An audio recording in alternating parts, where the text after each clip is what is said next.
Welcome to JH.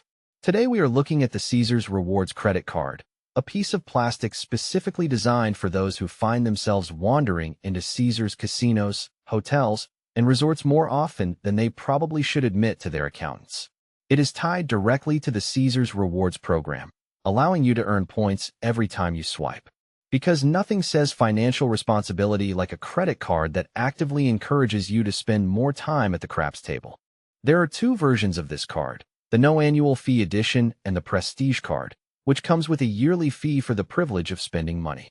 The no-fee version is geared toward casual users, letting you rack up reward and tier credits on hotel stays, dining, and shows. You even earn points on everyday essentials like food and travel, so you can feel productive while buying groceries. It is nice to know that your morning bagel is technically subsidizing your next attempt to beat the house in Vegas.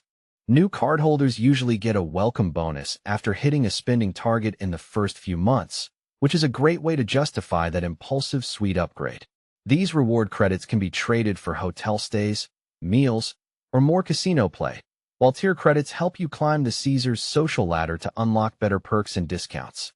Using the card also prevents your rewards from expiring, ensuring your points don't vanish into the desert air just because you took a weekend off from the slot machines.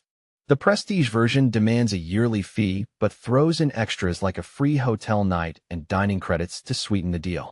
Let's be honest, the biggest advantage here is for people who are already practically living at Caesars properties.